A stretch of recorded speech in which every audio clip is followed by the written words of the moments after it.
ప్రేక్షకులందరికీ నమస్కారం. ఈరోజు మన స్టూడియోలో ప్రముఖ ఆధ్యాత్మికవేత్త, ఆస్ట్రాలజర్ బ్రహ్మశ్రీ సుభాష్ శర్మ గారు మనతో ఉన్నారు. గురుగారితో మాట్లాడేద్దాం. నమస్కారం గురుగారు. శ్రీమాత్రేమండి. గురుగారు, ప్రతి సంవత్సరం కూడా కొన్ని రాసుల వాళ్ళకి చాలా అద్భుతమైన ఫలితాలు ఉంటాయి, కొన్ని రాసుల వాళ్ళకి అసలు కలిసి రాదు. మరి విశ్వావసు నామ సంవత్సరంలో మంచి యోగాలు, మంచి ఫలితాలు ఏ రాసుల వాళ్ళకు ఉన్నాయి, మిశ్రమ ఫలితాలు ఏ రాసుల వారికి ఉన్నాయి? అలాగే గజకేసరి యోగం అనేది చాలా గొప్పదని అంటూ ఉంటారు. ఎక్కువగా మరి ఈ యోగము ఈ సంవత్సరం ఏ రాసుల వాళ్ళని ఎక్కువగా వరిస్తుంది గురుగారు? తప్పకుండా తెలియజేస్తాను. ముందుగా ప్రేక్షకులందరికీ శ్రీమాత్రే నమః, శ్రీ గురుభ్యో నమః. యా దేవీ సర్వభూతేషు మాతృరూపేణ సంస్థిత నమస్తస్సై నమస్తస్సై నమస్తస్సై నమో నమః. ఇక్కడ ఈ సంవత్సరం గ్రహ ఆధిపత్యాలలో కనుక చూసుకున్న, గోచార ఫలితాల్లో చూసుకున్న, ఈ సంవత్సరం మనకు అదృష్టకరమైనటువంటి రాసుల్లో 3 రాసులు శుభాన్ని ఇచ్చేటటువంటి రాసులు, మధ్యమ ఫలితాలు ఉన్నటువంటి రాసులు 3 రాసులు, అలాగే అధమ ఫలితాలు ఉన్నటువంటి రాసులు 6 రాసులుగా నిర్ణయించడం జరిగింది. శుభము అని అంటే అర్థం ఏంటి అంటే, ఈ సంవత్సరం అంతా వాళ్ళకు లాభదాయకమైనటువంటి జీవితం గడిపేటటువంటి అవకాశం ఉంటుంది. మధ్యమ ఫలితాలు అని అంటే అర్థం ఏంటి అంటే కనుక వాళ్ళ యొక్క ప్రయాణము ఎక్కడ తీసుకోగలరు అక్కడే ఉంటుంది. అంత పై స్థాయిని చెప్పుకోలేము, అంత లో స్థాయిని చెప్పుకోలేము.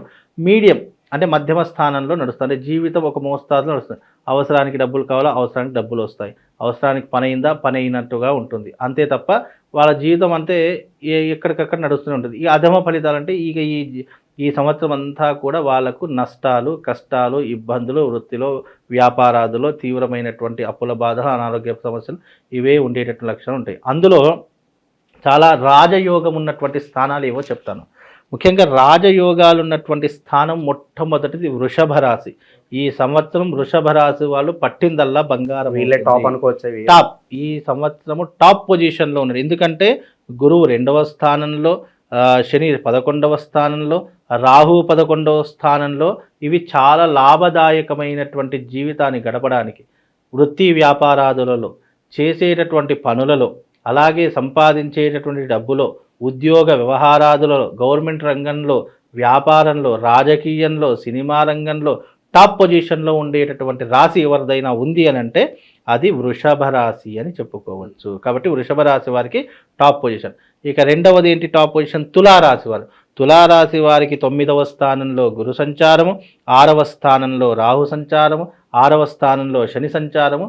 వాళ్ళకు కూడా అద్భుతమైనటువంటి రాజయోగము. పట్టిందల్లా బంగారం అవుతుంది. అనుకున్నటువంటి పనులు సకాలంలో పూర్తి చేసుకోగలుగుతారు. అయిన వాళ్లతో సాన్నిహిత్యం ఏర్పడుతుంది. డబ్బుని సంపాదించడము, ఆస్తులు కొనుగోలు చేసుకోవడము, బంగారము ఆభరణాలను చేసుకోవడము, వాళ్ళు ధనవంతులుగా మారడానికి ఈ సంవత్సరం వాళ్లకు చాలా అనువైనటువంటి సంవత్సరంగా చెప్పుకోవచ్చు. ఇక మూడవది మకర రాశి. మకర రాశి వారికి 6వ స్థానంలో గురు సంచారము, 3వ స్థానంలో శని సంచారము, మళ్ళీ 3వ స్థానం రాహు సంచారము. ఈ 3 కేంద్రంలో గురు సంచారం అనేటటువంటిది చాలా లాభదాయకమైనటువంటిది. 3వ స్థానంలో శని సంచారము శుభాన్ని, అదృష్టాన్ని కలిగించేటటువంటి స్థానము. 3వ స్థానంలో రాహు సంచారం మంచి ఆధ్యాత్మికమైనటువంటి జీవితాన్ని గడపడానికి, అలాగే వాళ్ళకు ఉన్నటువంటి ధైర్యము, అలాగే సంపాదించేటటువంటి తత్వం పెంచుకోవడానికి ఇది చాలా అనువైనటువంటి స్థానంగా చెప్పుకోవచ్చు. కనుక ఈ 3 రాసుల వారు, వృషభ రాశి వారు, తులారాశి వారు, మకర రాశి వారు, ఈ 3 రాసుల వారికి ఈ సంవత్సరం తిరుగు ఉండదు. వాళ్ళు పట్టిందల్లా బంగారం అవుతుంది. అనుకున్న పనులన్నీ సకాలంలో పూర్తి చేసుకోగలరు. కాబట్టి ఈ 3 రాసులు టాప్ పొజిషన్ చెప్పారు. ఇక మధ్యమ ఫలితాలు అంటే మిశ్రమమైనటువంటి ఫలితాలు. అవి ఎవరికంటే సింహరాశి వారికి.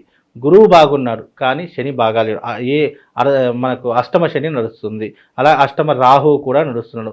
డబ్బులు బాగా ఉంటాయి కానీ కొన్ని రకాలైనటువంటి చెడు వ్యసనాలు కావచ్చు, పరస్త్రీ వ్యామోహం కావచ్చు, లేదు అంటే మన ఆరోగ్య భంగం కావచ్చు, ఇలాంటి కొన్ని ఇబ్బందులు జరుగుతూ ఉంటాయి. అంటే మధ్యమైనటువంటి గురువు బాగుంటే కొన్నిసార్లు గురువు యొక్క అనుగ్రహం వల్ల ఇవి రావచ్చు, రాకపోవచ్చు అనేటటువంటిది కూడా ఒకటి ఉంటుంది. ఇక రెండవది మధ్యమ ఫలితమైనటువంటి ధనుస్సు రాశి. ధనుస్సు రాశి వారికి 7వ స్థానంలో గురు సంచారం, 4వ స్థానంలో శని సంచారం, 4వ స్థానంలో రాహు. ధనుస్సు రాశి వారికి గురువు బాగున్నాడు కానీ అర్ధాష్టమ శని నడుస్తుంది. కాబట్టి వీళ్ళది మధ్యమ స్థానం అని చెప్పారు. ఇక కుంభరాశి వారికి 5వ స్థానంలో గురు సంచారం బాగానే ఉంది. 2వ స్థానంలో శని సంచారం, మళ్ళీ 2వ స్థానంలో రాహు సంచారం వల్ల మిశ్రమమైనటువంటి ఫలితాలు. కాకపోతే కుంభరాశి వారికి 2వ స్థానంలో శని సంచారం అనేది కొంచెం లాభదాయకంగానే చేస్తారు కాబట్టి అంత నష్టం ఏం చెయ్యడు. ఎందుకంటే ముందున్నాడు కాబట్టి ఇన్ని రోజులు కుంభరాశి వారు పడుతున్నటువంటి కష్టాలన్నీ కూడా గట్టెక్కేటటువంటి అవకాశం కూడా ఉంది. అందులోనూ గురువు కూడా అనుకూలంగా ఉన్నాడు కాబట్టి శని కూడా ఏం చేయలేడు. కాబట్టి కుంభరాశికి ఇది ఒకటి ప్లస్ పాయింట్ అని చెప్పుకోవచ్చు. కాబట్టి ఇవి మిశ్రమమైన ఫలితాలు. మధ్యమ ఫలితాలు ఉన్న వాళ్ళందరూ కామన్గా ఎలాంటి రెమెడీస్ చేసుకుంటే బాగుంటుంది అంటారు? ముఖ్యంగా మధ్యమ ఫలితాలు ఉన్నటువంటి వారికి నేను ఒక శివశక్తి లింగం ఇస్తాను. ఆ శివశక్తి లింగాన్ని మీరు ప్రతిరోజు ఇంట్లో పెట్టుకొని పూజ చేసుకునే ప్రయత్నం చేసుకోండి. పూజ అంటే ఏం లేదు, పొద్దున స్నానం చేసిన వెంటనే ఆ శివలింగం దగ్గర దీపం వెలిగించి ధూపం వెలిగించి ఆ శివలింగానికి నమస్కారం చేసుకొని మృత్యుంజయాయ రుద్రాయ నీలకంఠాయ శంభవే అమృతేశాయ శర్వాయ మహాదేవాయ తే నమః అనేటువంటి మంత్రాన్ని జపించుకోవడం. లేదు ఇది ఇంత కాదండి, ఓం నమ శివాయ అనేటటువంటి మంత్రాన్ని 11 సార్లు కానీ 108 సార్లు మీ సమయాన్ని బట్టి ఈ మంత్రాన్ని పఠించేటటువంటి సమయం పెట్టుకోండి. వాళ్లకు ఇంకా కొంచెం బెటర్ ఆప్షన్స్, బెటర్ పొజిషన్ వచ్చే అవకాశము, కొంచెము ఉపశమనం కలిగేటటువంటి అవకాశం ఈ 3 రాశి వాళ్ళకి కలుగుతుంది. అలాగే అధమ ఫలితాలు. ఈ అధమ ఫలితాలు అంటే మేషరాశి వారికి ఏలినాటి శని ప్రభావము, మిథున రాశి వారికి ఈ సంవత్సరం అంతా యోగ్యంగా లేదు, కర్కాటక రాశి వారికి యోగ్యంగా లేదు, కన్యా మీనం వృశ్చికం ఈ 6 రాశుల వారికి ఈ సంవత్సరము గడ్డు కాలము అని చెప్పుకోవాలి. కాబట్టి మనకి ఈ సంవత్సరం 3 రాశులు బాగున్నాయి, 3 రాశులు మిశ్రమ ఫలితాలు ఉన్నాయి. ఇక అధమ ఫలితాలు ఉన్నటువంటివి అసలు పూర్తిగా బాగా లేనటువంటి రాశులు 6 రాశులు ఉన్నాయి. కనుక ఈ 6 రాశుల వారు జాగ్రత్తగా ఉండాలి. ఇంకోసారి చెప్తాను, రాసి పెట్టుకోండి. మేషరాశి వారికి బాగలేదు, మిథున రాశి వారికి బాగలేదు, కర్కాటక రాశి వారికి, కన్యా రాశి వారికి, మీన రాశి వారికి, వృశ్చిక రాశి వారికి వీళ్ళెవ్వరికీ కూడా ఈ సంవత్సరం అంత యోగ్యంగా లేదు. కాబట్టి మీరందరూ తగు జాగ్రత్తలు తీసుకుంటే అన్ని రకాలుగా బాగుంటుంది. ముఖ్యంగా ఈ మేషరాశి వారు కావచ్చు, మిథున, కర్కాటక, కన్యా, మీన, వృశ్చిక రాశి వారు ఈ సంవత్సరం అరిష్ట నివారణ తంత్రయాగం తప్పకుండా చేసుకోవాలి. ఎందుకంటే వీళ్ళ మీద షష్టగ్రహ కూటమి యొక్క ప్రభావం ఏర్పడబోతుంది. అందులోనూ ఈ సంవత్సరము అస్సలు గ్రహ అనుకూలం లేనటువంటి పరిస్థితులు కూడా వీళ్ళకి ఏర్పడబోతున్నాయి. కాబట్టి చిక్కులు, చికాకులు, ఇబ్బందులు, ఆర్థిక పరమైనటువంటి కష్టాన్ని ఎదుర్కోవడము, అప్పుల బాధలు ఎదుర్కోవడము, పంటలు సరిగ్గా పండకపోవడము, వ్యాపార నిమిత్తం అన్ని నష్టాలు రావడము, అయిన వాళ్లతో శత్రుత్వం ఏర్పడము, కుటుంబంలో కలతలు ఏర్పడము, ఇలాంటివి అనేక రకాలు జరిగే అవకాశము ఈ 6 రాశుల వారికి ఉంటుంది. కాబట్టి ఈ 6 రాశుల వారు కాస్త జాగ్రత్తగా ఉండే ప్రయత్నం చేసుకొని తప్పకుండా మీరు ఈ సంవత్సరం అరిష్ట నివారణ తంత్ర యాగం చేసుకోవాల్సిందే. గురుగారు, అలాగే గజకేసరి యోగం చాలా గొప్పది అని అంటూ ఉంటారు. అసలు యోగం యొక్క విశిష్టత ఏంటి? మరి ఏ రాసుల వారిని ఈ యోగం ఎక్కువగా వరిస్తుంది ఈ సంవత్సరం? అయితే గజకేసరి యోగము అంటే బృహస్పతితో చంద్రుడు కలిసి ఉన్నప్పుడు దాన్ని గజకేసరి యోగం అంటాము.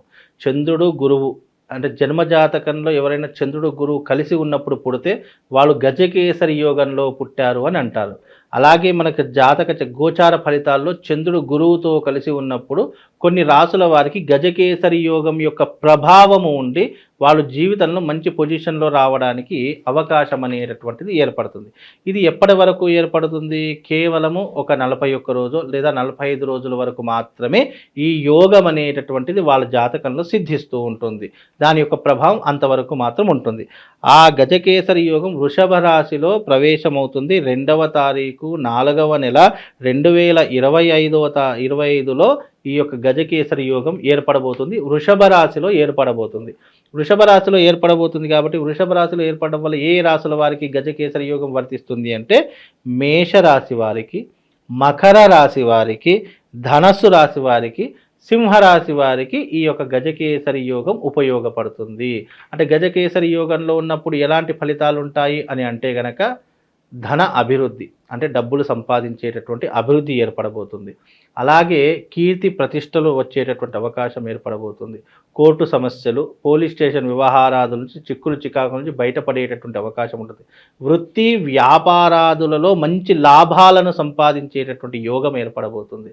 కుటుంబ కలతలు ఉన్నటువంటి వారికి, ఆరోగ్య సమస్యలు ఉన్నటువంటి వారికి, ఆర్థికపరమైన చింతన ఉన్నటువంటి వారికి వీటన్నిటినీ కూడా దూరం చేసేటటువంటి యోగం గజకేసరి యోగము. అంటే డబ్బుకి ప్రాధాన్యత కలిగినటువంటి యోగం ఏదైనా ఉంది అంటే అది గజకేసరి యోగం ద్వారా సిద్ధిస్తుంది. అంటే ఆర్థిక పరమైనటువంటి లావాదేవీలకు ఎలాంటి అంశాలకైనా సరే ఈ గజకేసరి యోగం వల్ల శుభము లాభంతో పాటు అదృష్ట యోగం కలుగుతుంది అని శాస్త్ర ప్రామాణికము. అది ఈ 4 రాసుల వారికి ఇప్పుడు రాబోయేటటువంటి రోజుల్లో ఏర్పడబోతుంది. కనుక ఈ గజకేసరి యోగాన్ని, అదృష్టాన్ని అనుభవించేటటువంటి ప్రయత్నం చేసుకోండి. కొంతమందికి ఎలా ఉంటుంది అంటే గనక అదృష్టం ఉంటుంది, కానీ దాన్ని అందిపుచ్చుకునేటటువంటి అవకాశాలు చాలా కొద్ది మందికి మాత్రమే ఉంటాయి.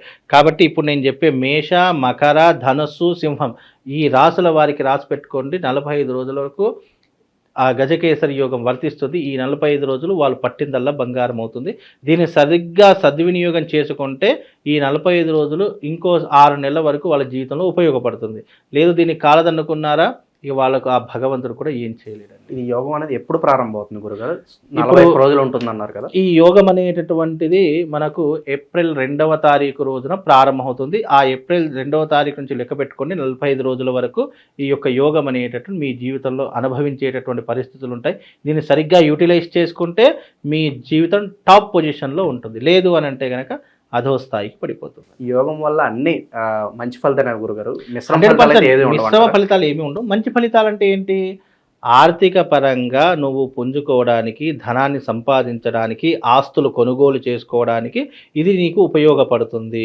అలాగే నీకు అప్పులు ఉన్నాయి, లేదు అంటే ఆర్థికపరమైన చింతన ఉంది, అప్పులు తీర్చుకోవడానికి, ఆర్థికపరమైన లావాదేవీలను ఒక సిట్రైట్ చేసుకోవడానికి నీకు ఈ గజకేసరి యోగం ఉపయోగపడుతుంది.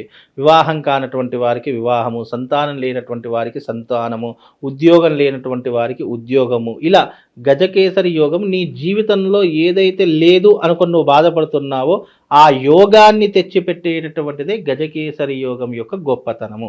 నీ జీవితంలో డబ్బు ఉంది కానీ మనశ్శాంతి లేదు, ఆ మనశ్శాంతిని తెచ్చేటట్టు. ఇప్పుడు అందరికీ డబ్బులతోనే పని ఉండదు. గజకేసరి యోగం నీ జీవితంలో లేని దానిని నీ వెంట తీసుకొని వచ్చి పెట్టేటటువంటిది గజకేసరి యోగం అని ఒక మాటలో చెప్పొచ్చు. చాలా బాగా వివరించారు గురుగారు. ధన్యవాదాలు.